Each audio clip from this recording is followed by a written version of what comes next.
Oh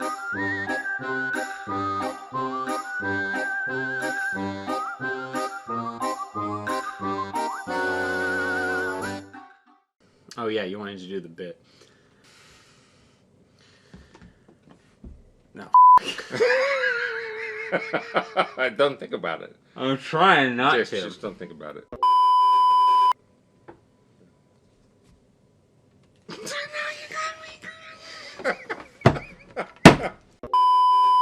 Welcome back to Pork Chops, Rice, and Peaches. I'm Richard.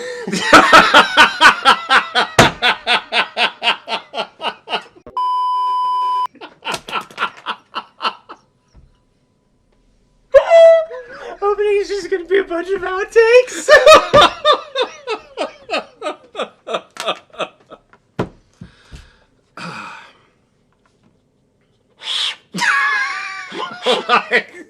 You can't do this until you get control of yourself.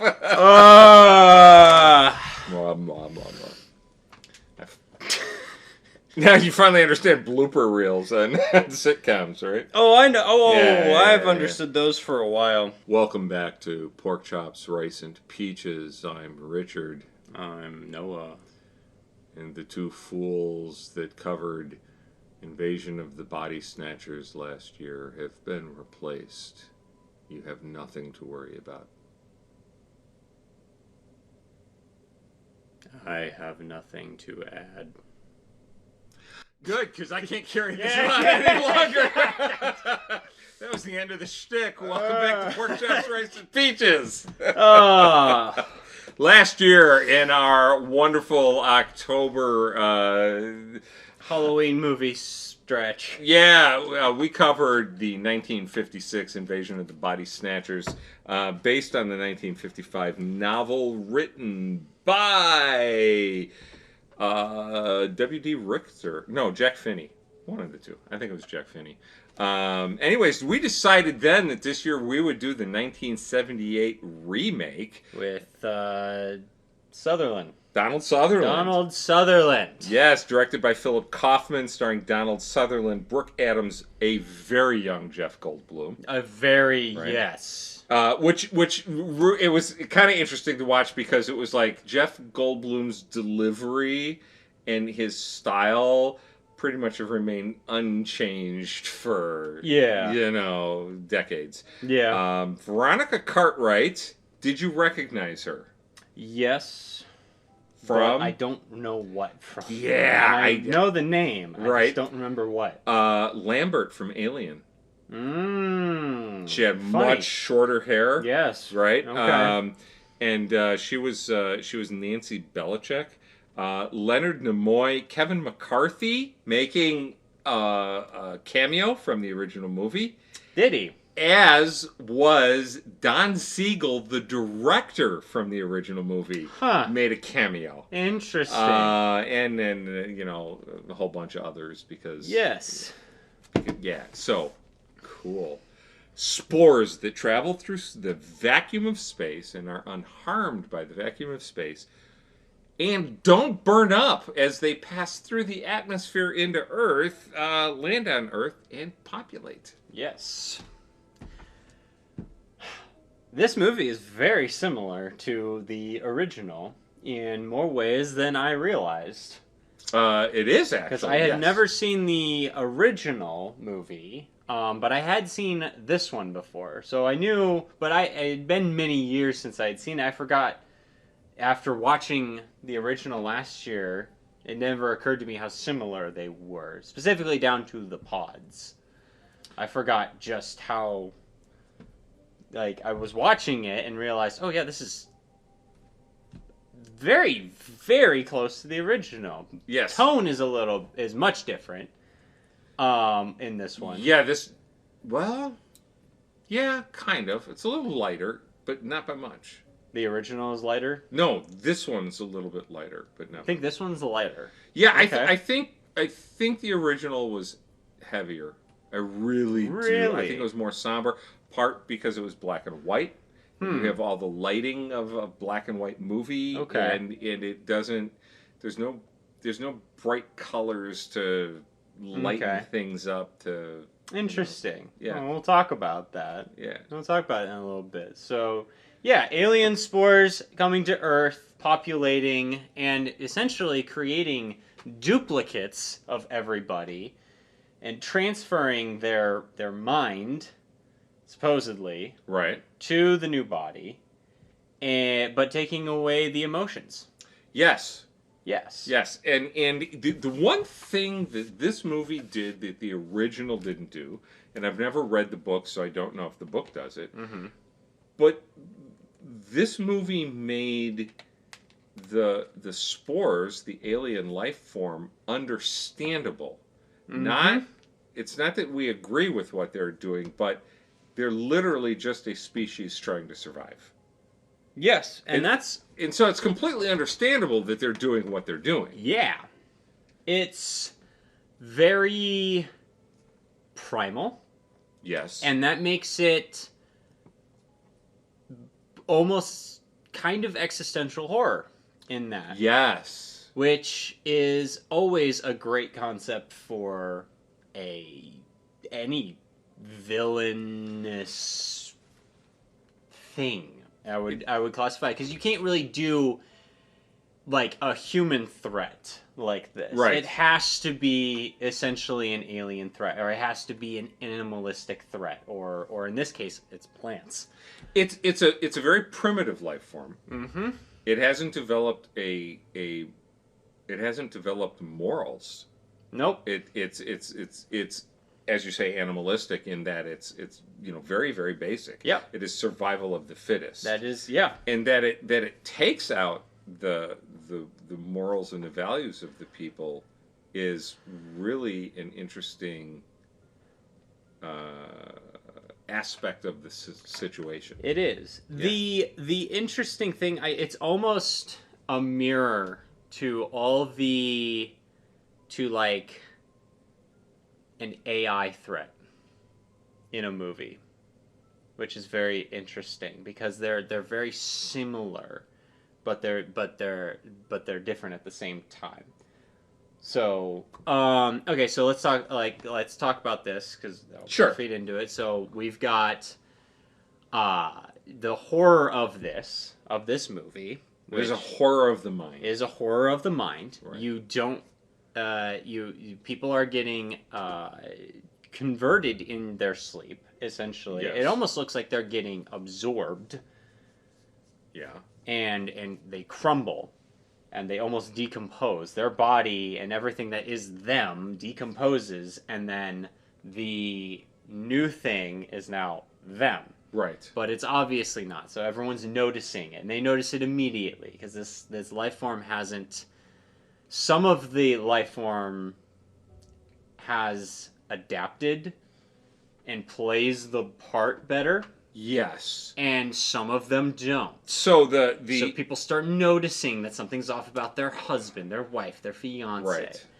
And people are freaking out, but no one's believing them, because, I mean, who would believe such a thing? And that's one of the things that I think in the original people did believe them. Especially at the very end, there's the police officer who believes them. Because in the first one, it's very isolated. It was a town that got taken over. By the time they got out, it was implied that there was help. There's hope. One of the big differences between the original setting and the remake. And the remake did something interesting because it moved it from a small town to a major city. Mm-hmm. So the original setting was the fictional town of Santa Mira, California, Mm-hmm. which was located north of San Francisco. Yeah. And the original novel was set in the real town of Mill Valley, California. Okay. All right, so there was a real setting for it. Yeah. And then, so when the main character, which was Dr. Burnell, finally left Santa Mira, It's Burnell and... it's the same. Yeah. Yeah, except that, so Dr. Burnell, which was played by Kevin McCarthy in the original, was an actual family physician Yes. with a practice. Yes. This Dr. Burnell in the 1978 movie is health inspector. Health inspector. Right. Health and safety director. Yeah, exactly. So they moved this. So Dr. Burnell in the original ran to a major city like San Francisco to say this is happening in a small town. Yes. What they really did that was neat here was that they put the spores in San Francisco. Yes. And so it completely changes the complexity of everything that's taking place. Yes. And it added to the level of panic to the entire concept. Because now you're surrounded by thousands, hundreds of thousands of people that could be. Yes. That could be these creatures. And you don't know who to trust. So one of the things that I didn't like about the soundtrack, about 3/4 of the way through the movie, was this sound of screaming that was taking place. Do? Well, I assumed it was what the creatures do, but you didn't see that it was what the creatures were doing, so it was kind of just this noise that the movie was layering on top of everything else. And then when you finally realize that this is how they communicate, and it really comes at the end of the movie when Dr. Burnell, and you don't know whether he's been changed or not, meets Nancy Belichick. Mm-hmm. And she's like, oh, yeah, I see you. And he opens his mouth and screams. In the dumbest thing that you could have done in that moment. Her or him? Yeah, her. Yeah. The dumbest thing that she could have done in that moment. And she has mastered blending in with everybody. But what it shows is they have an instinctive ability to recognize someone who hasn't changed. So it really begs the question, can she get away from him quickly enough to reassimilate and fake it? That's the question, but she's very hopeless at the end of that, which is kind of the whole thing that this one ends and you feel like the world lost. You feel like Earth is going to lose. Yes. Like this one feels like the aliens won, that the creatures won. Well, and the original feels like there's hope for humanity. And there's a reason for that. Okay. So I have not read the novel, so I don't know how the novel ends. Mm-hmm. But the original movie was designed to end on with a question mark hanging in the air: does mankind survive? And the studios said you can't end the movie that way. Oh yeah, so it's black and white film in the 50s. Yeah, so and, they changed the ending to offer hope, and it has a hopeful ending. Yeah. This movie does not. This movie does not. It comes out in what, the 70s? 78. 78? Comes out in the 70s. 78. They were all about that in the 70s. They were like, we're bucking the old Hollywood, and you're not leaving happy today. So, well, I don't know that the movies were designed that way, but it was. No, there's a bit of a, but they were like, we have the freedom to do this now, so we're going to. If you're going to do a remake, you have to offer some differences. Yes. And this one very definitely offered differences, a lot of differences, and that was one of them. And I really kind of enjoyed that. Enjoyed that. And so my very. Well, I'll save the comment till later. I'm watching this movie today. This is the first time I've ever seen this movie. I remember when it came out, and one of the biggest things I remember when it came out was Leonard Nimoy being a bad guy.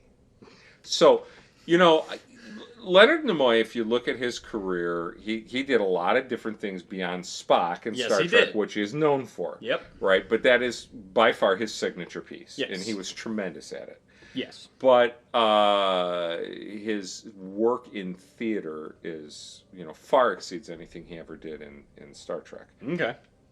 But when the word came out about this movie and that he was a bad guy, I think there's a great many people who were like, what? He's a bad guy? We gotta go see this just because... Because he's a bad guy? Yeah. And the bigger problem that I had was him smiling. Because clearly the change takes place somewhere through the movie because he's smiling, right? Mm-hmm. Spock is such a landmark character, Yep. right?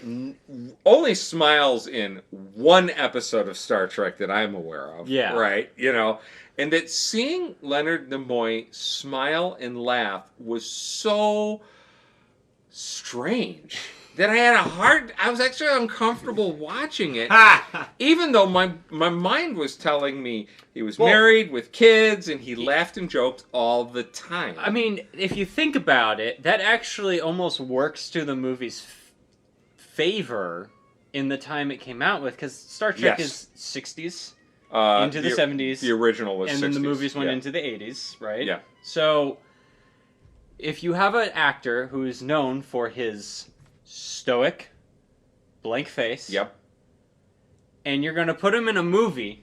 Yep. Where the stoic, blank face is like the signature trait of all the creatures. Right.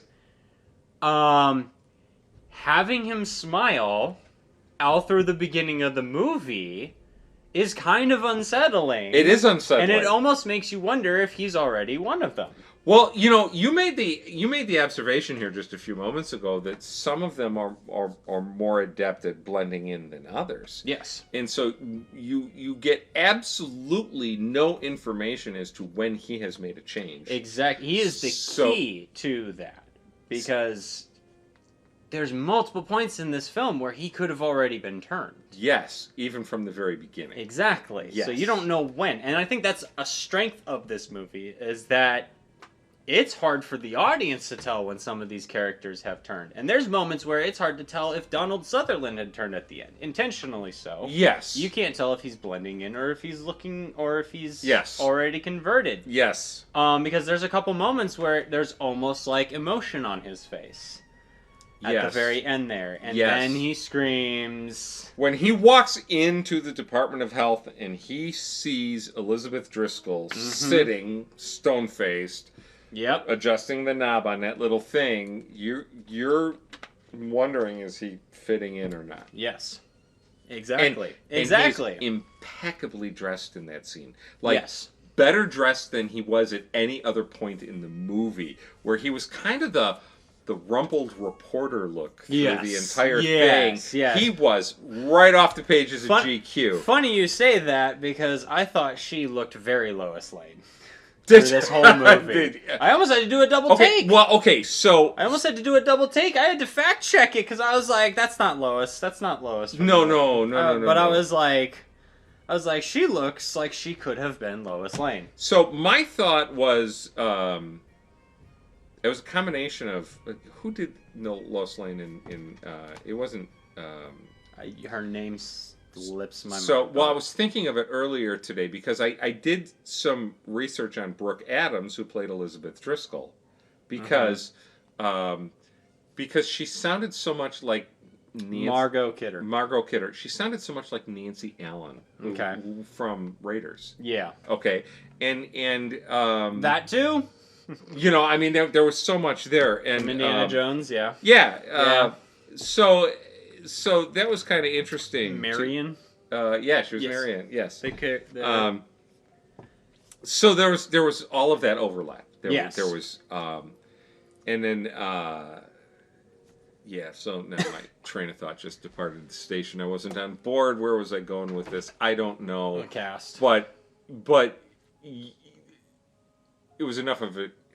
I wouldn't call it a distraction, but I had to do some research. There's some little hindsight thinking that's going on. That's not it's not the movie's fault. It's us looking back from the year 2025 and going, and looking who at was this? Who was this? Scenes that didn't age well. There was one in the movie, and I don't know why this was in the movie. I don't know how this whole thing came about. I didn't research it. I didn't read it up. But did you notice Robert Duvall in the beginning of the movie? No. Robert Duvall was the priest on the swing at the park, swinging with the kids, watching everybody, right? And I just thought, ooh, a priest on a swing at a park with young kids. That didn't age well. That didn't even occur to me. And I just looked at it and I'm like, why would you get, why? So I would say a powerhouse like Robert Duvall, but in 78, I don't know that he had that star power that he had later on. Mm-hmm. So what ended up on the cutting room floor that he was this priest in a black cassock on a swing in a park with kids? Don't want to know. Yeah, don't want to know. So, existential horror is, I feel, it is easy in concept and harder in execution. I almost feel. Oh, most definitely. Because Yes. in theory, the idea is simple. Something coming to wipe out humanity for no moral reason, no ethical. This is not. It's a faceless enemy. Right. All right. It's not an alien saying you must be exterminated, you must be purged, Right. you're a disease, whatever. It's not a face threat that you can fight traditionally. True. This isn't Independence Day. Right. This isn't it's not something like Star Wars where there's a galactic threat. One of my interesting things about villains or bad guys or antagonists in general is motive. And we often reference Thanos for the same Sure. reason I reference Spider-Man all the time. Is because, Sure. It's well established at this point how good Thanos was treated in Infinity War and Sure. giving him a motive that you could understand. Right. Not agree with, but understand. Yes. So, something as simple as just survival, a parasite, essentially, Yes. taking over. It's the reason why zombies can be effective, Right. if they're done right. But zombie is the zombie genre is a perfect example of how easily it can go wrong. Because how oversaturated with crappy zombie movies are we? Yeah. That's an example of Oh. how it can go bad. But this is a really good one because Keep going. I mentioned earlier it's like AI. I always think this is just how my mind works. What happens after? What happens after? Yes. That's almost more terrifying than the threat itself. It's like, what happens when they wipe out humanity? When the humanity as we know it is wiped? Because they're not coming here to take resources. Right. They're not coming here to take our culture or our technology. Right. Or, there's no understandable motive outside of you must die so we can survive. That's a terrifying concept, but what happens afterwards? Because they're not going to continue being humans. They're not going to continue humanity's culture. They're not going to continue, they're not, and they have no appreciation for any of that. They don't understand why we wear clothes. They just know that we do, so they do, to mimic us. They don't understand why we built these buildings, Right. but they are using them because we need do. to. So, and then think, and this is just, again, how my mind works. What happens after they use up all of Earth's resources? They go to another planet, and they wipe that one out, and they just leave desolation in its wake. Yes. What happens to it when there's nothing left? When there's nothing left? The question is, will they ever get to that point? Yes, that is the question. But, that's always my thought process with these types of... Sure. It's like, Sure. what would an AI do? And this is why I brought up AI, because it's like AI kind of a mirror. would preserve its survival. What would Skynet do once humanity is eliminated? What purpose does it serve at that point? What would it do? It obviously hated humanity enough to try to exterminate it. So what's it going to do afterwards? Is it going to recreate a human civilization, something it fought to destroy? What, aside from preserving itself and keeping itself powered, congratulations, just throw up a few solar panels, you're good to go. What are you going to do afterwards? Like, that's always easy to make fun of a villain, like a traditional villain. Like, what are you going to do when you take over the world? What are you going to do? Or understandable in the fact that, okay, if you're setting up an evil empire, you're going to, run it this way to create what you think is right. But, like, that's always easy to either make fun of and dismiss, or or kind of grasp onto. But with something like this, that's where for me, that's where like the true anxiety comes in. What are these threats going to do when there's nothing left? When they've eliminated all threats, when they've eliminated what they are fighting. That's it. You're asking all the right questions, right? And you've just given a fantastic description of the horror of the mind that is this. I will say this: what you are describing is the type of question that is explored, asked, and answered in Star Trek. And I've said stuff like this before. It is what made Star Trek appeal to me, is because it explores concepts like this, whereas Star Wars is a little more shoot 'em up. Traditional bad guy empire. Yeah. The bad guy with the empire. Right. It's kind of stupid, but at the same time, you can see that they're establishing their own like culture thing. Yeah, but Star Trek.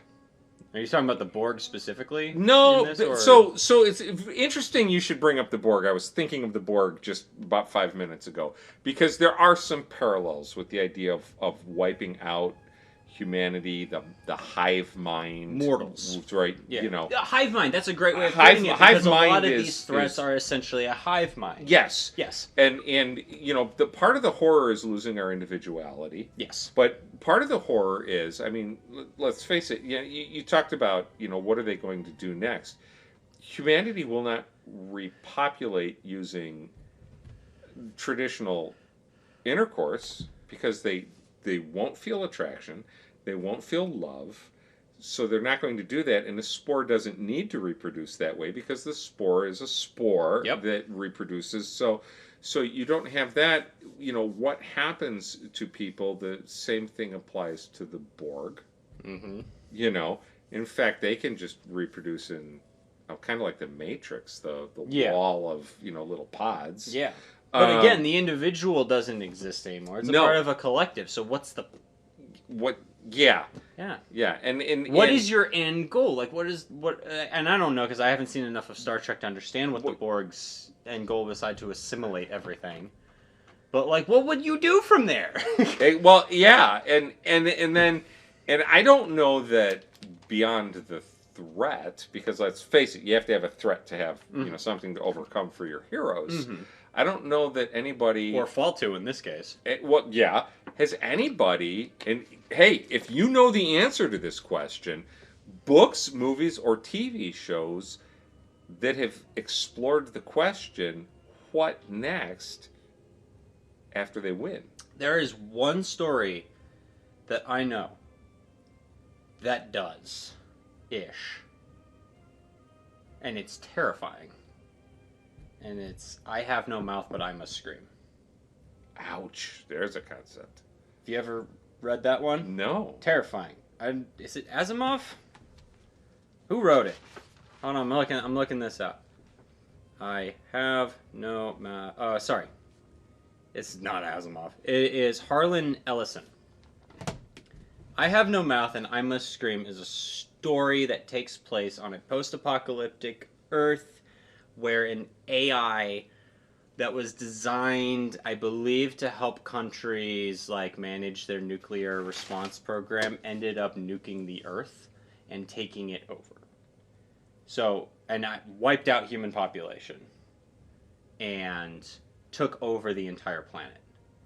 And because this AI went rogue, because it ended up, and this is going to be a bad summary, I'm just going to throw it out there, so feel free to adjust, clarify in the comments, but it encapsulates all of Earth, and Earth is the AI. I think it's AM. It's called, no. It's been so long since I've read or done anything on it. It is AM. It is AM. He keeps, the AI AM keeps 5 humans alive. I am. Yep. And Oh, there's a great biblical parallel to that. oh yeah. Well, here's the thing. The AI, so Am in the story, went right because it hated humanity. And it hated humanity for trapping it in a computer system, essentially. And now it is confined to planet Earth. And it has no way of escaping. And it is an AI that has wiped out humanity and has taken over Earth and cannot escape. So it has nowhere else to go. It's already taken over everything. It is Earth, so it now no longer... There's no purpose to its existence now. It took out the only things that gave it existence. So what it did is it kept 5 humans alive. It essentially keeps them immortal and endlessly tortures them for hundreds, if not thousands of years. And the story is basically following these 5. It's a short story. And I don't know if you want to go read it. It's pretty terrifying if you read the passages. The last few sentences are kind of like, because it ends up with only one survivor. Have we ever done a book on pork chops, rice, and peaches? We have not, Have but we we ever done a short might story? talk about. We might. There's plenty of video essays about it, but we might talk about. We might do this one. I have no mouth and I must scream, because it has been adapted several times. It is. It kind of is. So it kind of is that concept. What we were talking about. So it's So that's kind of an exploration of it, and that's kind of terrifying. It is. You know, it is kind of terrifying. It's pretty terrifying, and it's, from what I remember, extremely well written and very, very scary. I'm gonna have to look that up. But more in that existential horror. Sure. So. Yeah, but that horror is far more powerful than Jason poking his head through a door. You know, yeah, Jack. That's fun. Yeah, you know, that's suspenseful. It's goofy at times, but it's fun. It's fun horror. This movie. This is like horror. Yeah, well, I believe that. Invasion of the Body Snatchers. Invasion of the Body Snatchers. This '78 version had genuine tension. I knew the story. Yeah. I knew the characters. I was waiting for the twist to separate it. You know, like who's going to survive, who's not going to survive. I never would have guessed that Nancy Belichick was going to be the survivor, because Nancy Belichick checked out about 3/4 of the way through the first one. Yeah, she and her husband both. Yeah, right. So I was, you know, and obviously they make the change. Instead of Dr. Brunel being the lone survivor, Dr. Brunel ends up getting, you know, taken over. So there wasn't a whole lot, you know, there, but there was genuine tension anyway. Because you start to care for characters, right? I think the longer runtime helps you establish more rapport with the characters. What was the runtime difference, do you know? I didn't pay attention to the runtime. The runtime of Invasion of the Body Snatchers is 1 hour and 55 minutes. This one? Yes, this one is 150. Yeah. Okay. I just said. And then the 1956 film is 30 minutes shorter. Whoa, that does make a big difference. Yep. Yeah, that does make a big difference. Yep.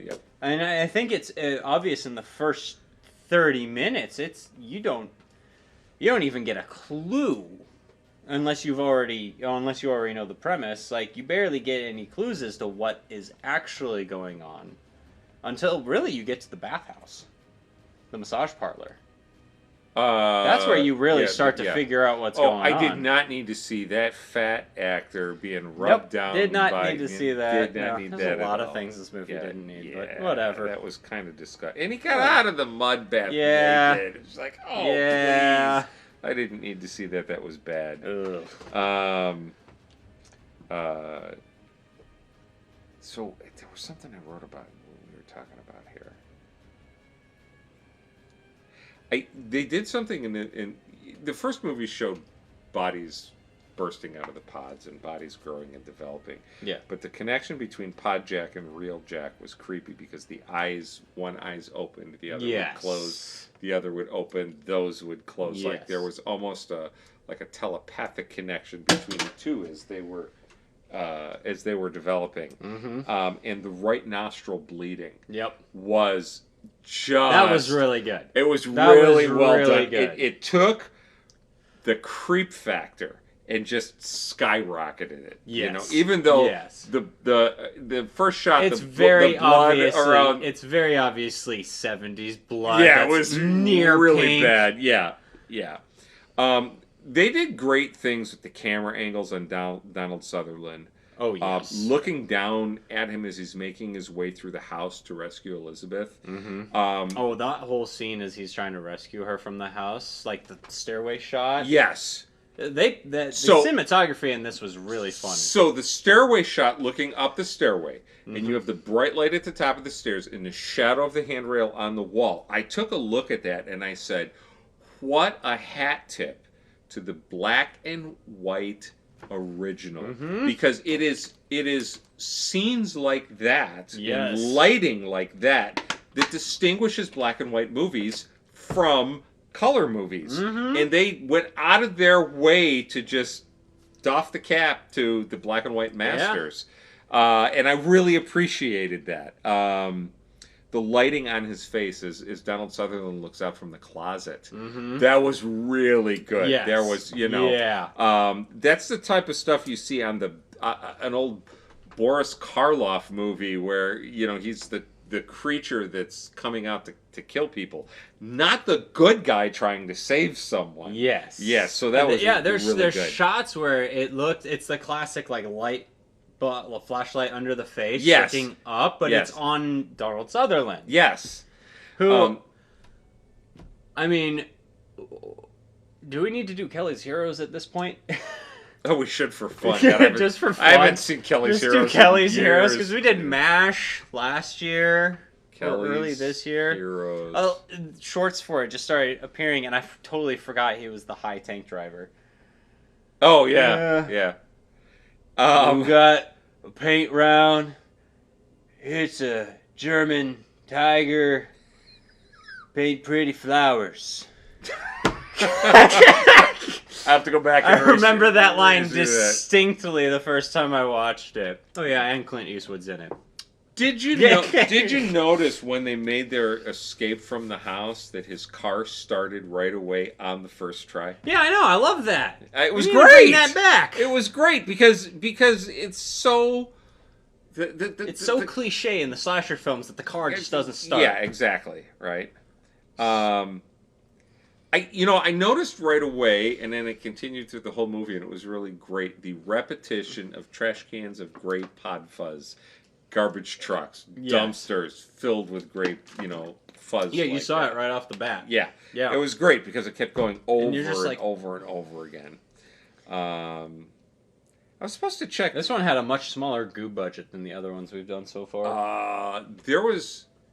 Their entire goo budget was spent on Jeff Goldblum, Donald Sutherland, the body, Brooke Adams, as they do that. Although the tendrils at the beginning when the pod's on the leaf, okay. I want to know how they did that. Okay, that was really cool. So it was interesting that you would say that too, because I was thinking about which special effects stood the test of time. Okay, and there's so much of the pods and the pods exploding, the bodies coming out. It was perfect copy of the original, but improved upon. Yes, but done better by later. Well, yeah, because you just had better tech. I mean, right? we just did Aliens, and that kind of mastered a little seed pod going. Yes, because that is that today looks great. Yes, it does. That looks amazing today. The tendrils coming out of the pod towards the arm of the sleeping Donald Sutherland. I mean, that was just good special effects. Oh yeah. When I saw the first, the goo hitting, the leaves, and I started asking the question right when I saw it, do they duplicate plants? That'd be terrifying if they did. Okay, but there's no reason why they wouldn't. Do they duplicate bugs? And we saw that right away. We saw the trapped ladybug, and then we saw the tiny pod next to it. So you assume, yes, it does. But then they answer the question with the great, great horror of the end of the movie, even though there was absolutely no way they could pull this up. This CGI would have been better with computer. the human face on the dog. Oh my goodness, was that a good touch? That I saw that, I went, ugh. I could overlook the bad special effects. Yeah. Because the horror of the concept was of it getting it wrong. Yeah. Of it getting it wrong. And of course with no one a wants person. To, or an animal too. Well, with a dog. I mean the dog. But taking the dog. I mean, could you imagine dogs, you imagine your conscious waking up in a dog's brain? Although there was an absolutely incredible short story that I read in 8th grade about a guy who wakes up and he's a dog. I wish I could remember the name of it. It was a wonderful book. It was the Shaggy Dog. I didn't want to pay attention to my English teacher, Mrs. Kleisner. And so I hid behind, she had one of those round book racks with all these books. And instead of paying attention to her instruction, I grabbed this book off, and every day I would read more of it during her class. And she eventually caught me, but it didn't stop me from finishing the book. And I hated her, and she hated me. And then I've told everybody this story where I subbed for her 15 years later, and her students told me I was just like her, which was both an insult and a compliment at the same time, because she was a master teacher. Okay. She really was good. But yeah, so but this is... That's funny. Well, but in this concept, they have no soul. Whereas in the one that I read in 8th grade, they had a soul. Yeah. It was. I love the line. It's an hallucinatory flu that people get over with in a day or two. What a gross misunderstanding of what's taking place. Yeah. I think the casting was great on this. Honestly, yes. Sutherland, Goldblum, Nimoy, really good. Yes. Not to take away from anybody else. No. But those three were really good. Being the names that people would recognize the most, probably, are standout. I don't know who... I think to myself, is this casting right? Who would I replace him with? Yeah. And I don't know who I would. You're getting on that bandwagon. I will tell you this, though. I was grateful for a commercial. I watched this on HBO, but I've got the most basic subscription, so there's commercials.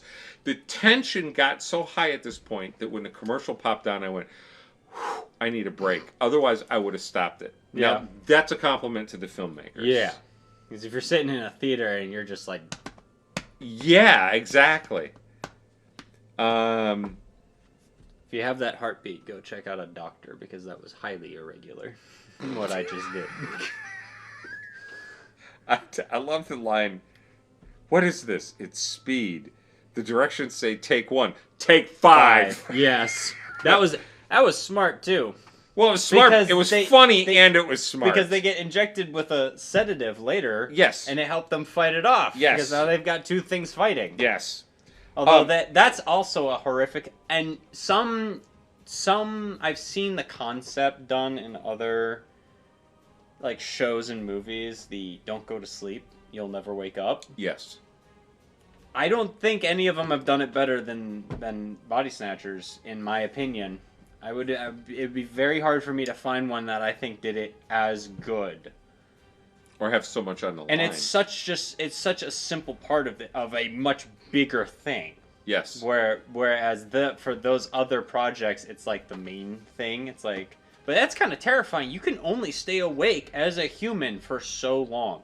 Yes. You will, there is no escaping it. If they've got you, or if you're near them, they're going to get you. This plant is going to catch up to you. You will have to sleep eventually. There is no escape. Unless you're on a rocket, and then good luck. There was a thought that I had in this whole thing, and I kept screaming over and over again in my mind. I almost wanted to shout this at the screen. Dive in the water and swim away. And then it asks, do these pods survive water? Did they replace all the fish? They would eventually replace everything on the surface of the ocean. but do they survive salt water? Mm. Do they replace fish? But you want to get away, dive in the water. And they were right on the pier. Yeah. You know? The dart kill to the back of the neck. Yeah. Oh, that was a great effect. Was good. That was great. That was a great effect. Did you notice the two different uses in the two different renditions of Amazing Grace? Yes, I did. I did. Mm-hmm. I noticed that at the end. I right, went, oof. Yeah. Oof is right. Oof. Well, so the first time you hear it, it's false hope. He's on the pier. Yeah. Oh, it's a ship. We can get away. And then they're loading. Yeah. Right? And you've got false hope. Then you have this mournful... Wasn't it like the horn, too? Wasn't it supposed to be like playing over a speaker in the movie? I didn't get that. Okay. I didn't. I couldn't tell if it was supposed to be soundtrack, because the second one sounded like soundtrack. The second one was very definitely a soundtrack. The first one sounded like it could have been in the movie. There's a concept in filmmaking, and I only know this because Zack Snyder failed to use it adequately in his Rebel Moon movies, which we are not looking at that. Those movies sucked. I can't remember what it's called. I think it starts with a C, but it's where the soundtrack of the movie is being played by something in the movie. Oh, gotcha. Okay. And and it's hard to pull off, and I'm wondering if they did that. That was my first thought. Gotcha. Is this supposed to be like playing from the ship horns? Is this supposed to be in universe this is playing? That was my question. I thought it was bad sound editing. That was my thought. I mean, I heard how like it was kind of like peaky. Yeah. So I was like, I wonder if this is supposed to be playing over like speakers in the harbor. Yeah, but I can't imagine why anybody would play that over. That's the last song that would be played in a harbor on a dock. Yeah, I have no idea. But so if any of you watching aren't familiar with the lyrics of Amazing Grace, or if you just haven't thought about it for a while, I actually had to write them out, and I wrote it out from memory. Mm-hmm. Amazing Grace, how sweet the sound that saved a wretch like me. I once was lost, but now I'm found. Was blind, but now I'm free. The double meaning of playing that was brilliant. I don't know who came up with the idea. It was brilliant. Yeah. Was brilliant. Yes. So I get to the end of this, and then I ask this question, and you won't hear me say this very often. Was the remake better than the original? Oh, hell yes. Oh, this was a good. Now, and I liked the original. Yeah. A lot. You did. This one's better. This was way better. This is better. And I knew that when we watched the original last time. I went, remake's better. Yeah, you did say I think it. You actually said it. I think the ending alone, the reveal. Oh, that gotcha. final ending sequence by itself makes this one better. Yes. But like obviously there's more. It had a bigger budget, probably, I would assume. Oh, the salaries alone. Yeah, it's got great actors. It's got a longer runtime. I think it just had more resources, but at the same time, they did stuff with the story to amp the tension up even more. Yeah. And this, dare I say, is this one of, if not the best horror film ever made? That would be my question. Oh, there's... And because we would need to see quite a few... horror films. Like, from a pure terror perspective, horror of the mind perspective, because I'll be real, I don't find slasher films scary. I never have. But in terms of horror of the mind, is this one of the best ones? Wow. There's a question. I'm not gonna... So as we continue to do Halloween, we're gonna need to... But this says probably set the... But now, I said Alien is a fantastic horror film. Yes, it is. And it's a fantastic body horror film as well. Yes. It doesn't quite hit the existential dread that this one does. But for man versus nature, Alien set a high bar. Yes, it did. I'd be interested as we go to see. Ooh, Because I think we both agreed the original Alien was better than Aliens. Yes, the original. Yes, yeah, Alien, because Aliens was trying to be something else. But Alien, that's a good one. Yeah, we're gonna have to. Yeah, we're gonna have to look back on that one. So there's we're gonna have to do some comparisons, maybe a ranking eventually. One thing that you will. I don't talk about this a lot on screen because I try to stay away from it as a topic. The 70s and the 80s were known for gratuitous nudity. You know, once the laws were changed and they could do that, then every director was looking for a reason to have a naked woman on screen. Yeah. And this, when Elizabeth is reborn, and she's born and she's obviously nude because she's just come out of the pod, and it is played so straight. It is played straight. It is played so non-erotic. It is played so matter-of-fact and casual, and the actress so captured the dispassionate purpose and intent, because it's not only in that scene.